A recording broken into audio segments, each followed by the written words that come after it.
Audio Jungle।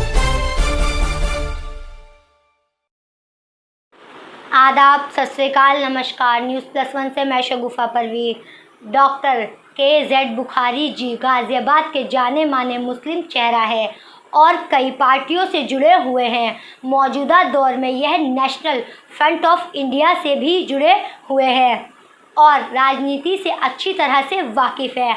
आज हमने doctor के.जेड. Bukhari जी से जाना कि मुस्लिम कौम की राजनीति स्तर पर क्या हालत है और जाना कि नेशनल फ्रंट ऑफ इंडिया में जो कार्य हो रहे हैं इससे मुस्लिम कौम को क्या मैसेज पहुंचेगा और जाना कि मुस्लिम कौम के बच्चों की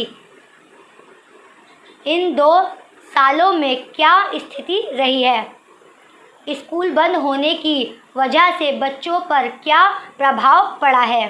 जैसे कि आप क्षेत्र के मुस्लिम चेहरे हैं और कई पार्टियों से जुड़े हुए हैं और राजनीति से अच्छी तरह वाकिफ़ हैं, इससे मुस्लिम कौम को आप क्या मैसेज देना चाहेंगे। आज मुस्लिम कौम को देखिए, मुल्क को आज़ाद हुए 72 साल हो चुके हैं। मुसलमान ने अपने बारे में अभी तक सोचा ही नहीं। हमारी कौम के रहबरों ने हमें जिन पार्टियों के साथ जोड़ा या जिनके हिमायत करवाई या जिनका हमने साथ दिया, उन्होंने हमारे लिए आज तक क्या किया। आज सट्टर कमेटी की रिपोर्ट, रंगानाथ मिश्रा कमीशन की रिपोर्ट ने ये साबित कर दिया है कि जिन पार्टियों पर हमने भरोसा किया था उन्होंने हमारे साथ गद्दारी और धोखेबाजी की है। न हमारे पास कारोबार है आज, न तालीम है और ना ही समाज के अंदर हमारी कोई हैसियत रही है। जब हमारी ज़रूरत होती है,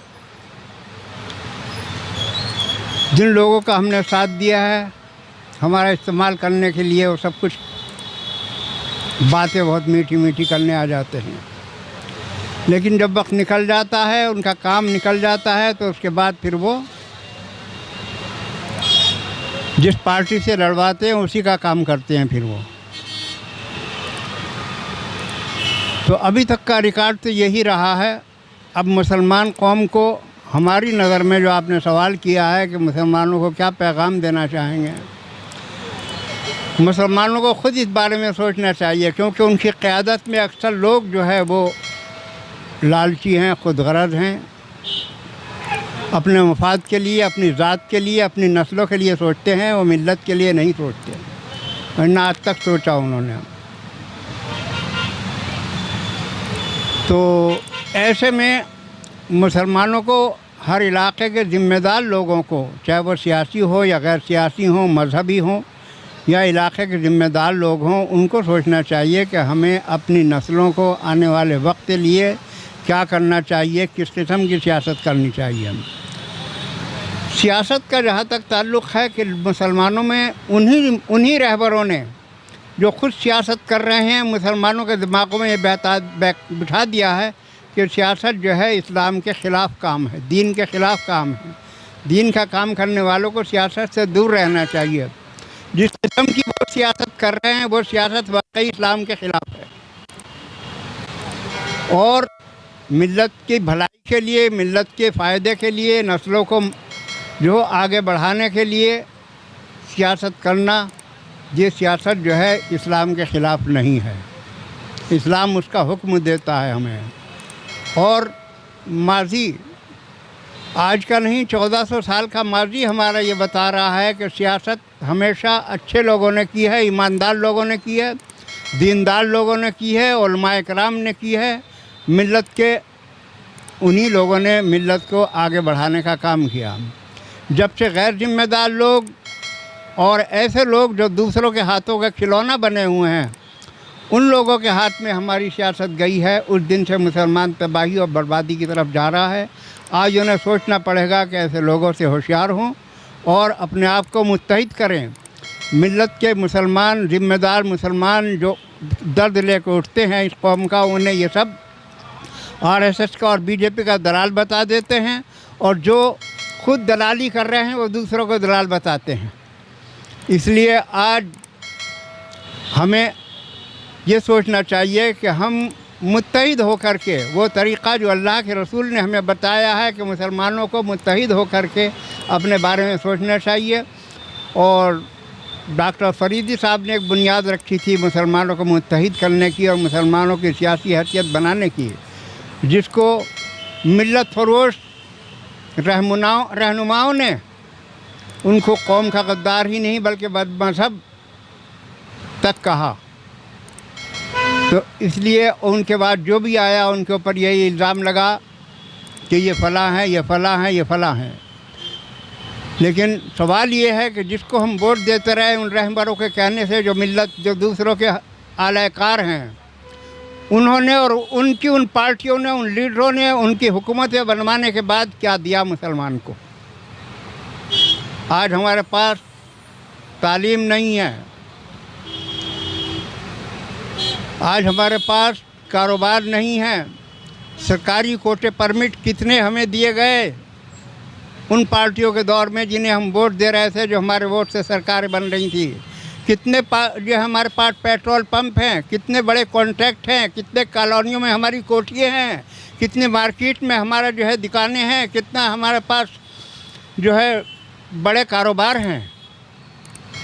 सब जगह जो है उन्हीं लोगों के लोग बैठे हुए हैं जिन लोगों को उन्होंने पाला, परवरिश किया और हमें उनसे डराया। मेरा एक और सवाल है आपसे, जैसे कि आप नेशनल फ्रंट ऑफ इंडिया से भी जुड़े हुए हैं जी, और उसमें जो कार्य हो रहा है उससे मुसलमानों को क्या मैसेज पहुंचता है? देखिए, अगर मुसलमान मुत्तहिद होता है, नेशनल फ्रंट और तमाम सियासी पार्टी हैं जो मुसलमानों की सियासी पार्टी है, मैं उनकी बात कर रहा हूँ, सबकी नहीं कर रहा हूँ। सेकुलर गैर सेकुलर के चक्कर में मैं कभी नहीं पड़ता। अगर सेकुलर हमारे नेशनल फ्रंट जो है इसका प्रोग्राम मुसलमानों को मुत्तहिद करना है। यूपी में जो सियासी पार्टियां हैं, फ़िलहाल यूपी में हम काम कर रहे हैं, लेकिन इसके बाद यूपी से बाहर के लोगों से ही बात करेंगे। हम उनको जोड़ने की कोशिश कर रहे हैं, नेशनल फ्रंट हमारा, और उसमें हमें कामयाबी मिल रही है। काफ़ी लोग जिन्होंने अपनी सियासी पार्टियाँ रजिस्टर्ड हैं जिनकी, वो लोग इससे जुड़े हैं। और इसके अलावा कुछ गैर सियासी तंजीमें जो बाकायदा रजिस्टर्ड हैं वो भी हमारे साथ जुड़ी हैं और इस पर काम चल रहा है। कई ज़िलों में हमारे प्रोग्राम हो चुके हैं। हम क्या कार्य किए जा रहे हैं इसमें, उसके बारे में भी एक दो बात बताएं। देखिए, उसमें कार्य हमारे कोई जो है हम अभी ज़्यादा धूमधाम के साथ नहीं कर रहे हैं। हमारा जहन साजी काम है, लोगों का जहन बनाना, कौम के समझदार लोगों को जोड़ना। जब वो जुड़ेंगे अपने अपने इलाक़ों में खुद काम करेंगे। हम उन्हें जोड़ रहे हैं जो समझदार हैं, जो समझते हैं, और वो लोग जो है ऐसे लोगों की प्रोपेगेंडे का शिकार हो गए हैं जिन लोगों ने उन्हें बहका रखा है। जब उनके पास सही बात जाती है तो वो आ रहे हैं और समझ रहे हैं इस बात को। मेरा लास्ट सवाल है आपसे, जैसे कि आप जानते हैं 2 साल से कोरोना की वजह से स्कूल और कॉलेजेस बंद हैं, तो इससे जो मुस्लिम कौम के बच्चे हैं उन पे क्या असर पड़ा है और आप उन लोगों को क्या मैसेज देना चाहेंगे? देखिए, स्कूल कॉलेज बंद हैं। इससे पहले मैं एक बात और कहना चाहता हूँ कि इस्लाम ने तालीम को बहुत ज़्यादा आगे बढ़ने के लिए कहा है, लेकिन तरीक़ा तालीम भी सिखाया उसने। आज हमारी कौम मिल्लत के अंदर तरीक़ा तालीम से गाफिल है। और वो क्यों है? जिन्हें वो दुश्मन बताते हैं उन्होंने तो स्कूल, कॉलेज, इदारे, इंस्टीट्यूट हर किस्म के वो बना लिए। हमारी कौम के रहबरों ने अभी तक कुछ भी नहीं बनाया। जो सर सैयद अहमद ख़ान जो कभी जामे मिल्लिया कौम के रहबरों ने बनाया था, उसके बाद बताइए हमने क्या करा आज तक जी। और मदरसे हायर एजुकेशन क्यों नहीं देते? बहुत से लोगों का सवाल है कि मदरसे में दीनी तालीम के साथ साथ जो दुनियावी तालीम है वो क्यों नहीं दी जाती है? हाँ, एक देखिए, मदरसा होता है, एक होता है मकतब। मकतब उसे कहते हैं जो इब्तदाई तालीम दिन में दी जाती है। हमें मकतबों की बजाय मकतब की तालीम के लिए हमें अपने स्कूल खोलने चाहिए। उसके अंदर स्कूल ऐसे हों जो इंग्लिश मीडियम हो, जो CBSE बोर्ड से जिनका जो है रजिस्ट्रेशन हो, उसके अंदर बेहतरीन तरीके की इंग्लिश पढ़ाई जाए, साइंस पढ़ाई जाए, मैथमेटिक्स पढ़ाई जाए और दीगर सब्जेक्ट जिनकी ज़रूरत है वो पढ़ाए जाएँ। और उसी में मुस्लिम बच्चों के लिए दीनी तालीम लाजमी की जाए, ताकि जब बच्चा 14 साल में 12वीं क्लास पास करके निकलेगा तो 6ठी क्लास तक उर्दू और कुरान का जानने वाला होगा। 7वीं क्लास के बाद उसमें एक पीरियड उसका अरबी का होना चाहिए। उस अरबी के पीरियड को जब वो पढ़ेगा 7 साल तक कुरान को अपनी ज़बान के अंदर समझने वाला हो जाएगा। तो उस वक्त वो दीन का भी जानने वाला होगा, इंग्लिश का बोलने वाला होगा, साइंस का पढ़ा हुआ होगा। आगे के लिए उसके हर शोबे के लिए रास्ते खुले होंगे। वो डॉक्टर बनना चाहता है तो डॉक्टर बने, इंजीनियर बनना चाहता है तो इंजीनियर बने, IPS की तरफ जाना चाहता है तो वो बने, एडवोकेट बने, अदालत का ज़िम्मेदार बने। इस तरीक़े के हर शोबे में ज़िंदगी के जाने के लायक बने। लेकिन जब तक हम अपने तालीमी इदारे कम से कम इंटर कॉलेज नहीं खोलेंगे, इतने वो समझदार नस्लें हम तैयार नहीं कर सकते। इसमें हमें भी खुद कुछ पहल करनी चाहिए, इसका मतलब है। ये पूरी मिल्लत के लोगों की जिम्मेदारी है, हर मुसलमान की जिम्मेदारी है। लेकिन जो जितना हैसियत का आदमी है उसकी जितनी ज़्यादा जिम्मेदारी है। धन्यवाद। न्यूज़+1 से मैं शगुफ़ा परवीन। आज की खबरों में बस इतना ही।